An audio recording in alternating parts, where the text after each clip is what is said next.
You know, we've heard of people going around, supposedly they're doing First Amendment audits. So, well, yeah, out there's, people that like to have cameras, go around to public settings that stand up for our Constitution rights, all about rights. Well, there are First Amendment frauders out there. They're trying to get a reaction, trying to bully people, hoping that, people fight back and they get charged with assault or trying to bait the police, trying to falsify arrests, something like that. Well, we got some people that are doing that literally miles away from my own backyard in Pierce County. I kid you not.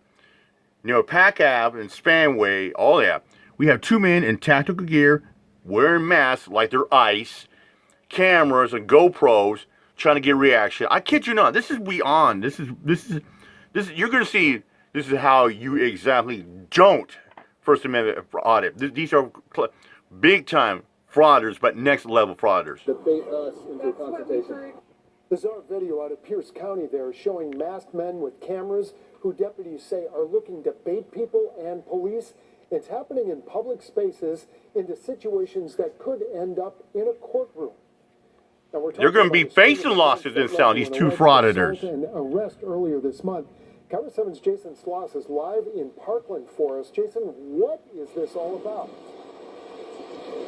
Well, deputies say these guys are going into public spaces, bullying people while shooting video and taking pictures with the intention of stirring up trouble. That's exactly what frauditors do.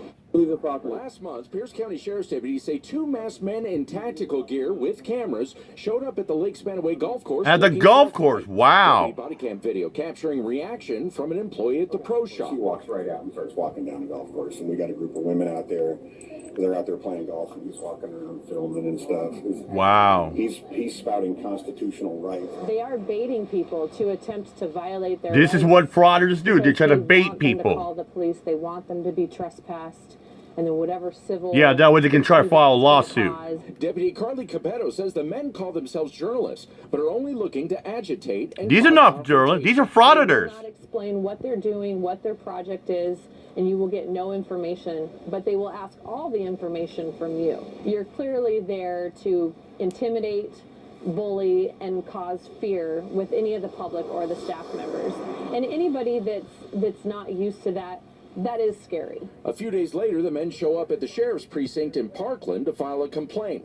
Then on October 7th, deputies say one of the men went to the women's correctional facility in Gig Harbor, prompting a brief lockdown. Then wow. Upset after the staff wouldn't let him record video inside. I think they're just shutting it down. 3 days later, deputies say the same man showed up in a lot outside a smoke shop on the Key Peninsula and got into a fight with a couple and ended up pepper spraying them. He's been standing out here for over an hour taking pictures of people. Yeah. So part of what he's doing is trying to bait us into confrontation. Yeah. The 39-year-old man. This is what pisses me off when you get stupid couple frauders out there. They're making it bad for the First Amendment community. See, scumbags like this guy and his clone doing buddy are making it bad for the First Amendment auditing community and the cop watch community like that. See, that's the thing. It's the same thing with the predator catcher community like that. You get a few bad apples, they're trying to ruin for everybody. It's just really bad. And was later arrested at his home in Spanaway. Good. Deputies also seized pepper spray and a loaded gun. Good. Behind your back, okay? If you don't comply, we just have to let you know force will be used, okay? But because it's happened 3 times now in the last month, and it's also happening in other areas, we did feel that it was important to put a public service announcement out so that people that work in public facilities can properly prepare and have a plan in place with their managers on how to handle a situation like this. And her message is, you come across one of these guys, do what you can not to engage. She Yeah. says law enforcement can't do anything if there's not a crime, but there was with the pepper spray, which ended with the arrest for assault. I mean, that's crazy, man. I wonder where they must have been watching they've probably been watching the frauders on YouTube, like Pissed Off Taxpayer, Joey, Brooklyn Audits, and a few other people. Absolutely.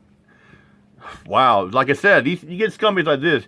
Yeah, what they do is say, "Oh, we're First Amendment journalists. We're First Amendment auditors. We're trying to stand up for right." No. They're trying to stick their camera in the face, start up a fight, stir up. They're just shitsters, trying to get a reaction, so that way they can do a frivolous lawsuit and try to get a handout. Not gonna work. Not gonna work.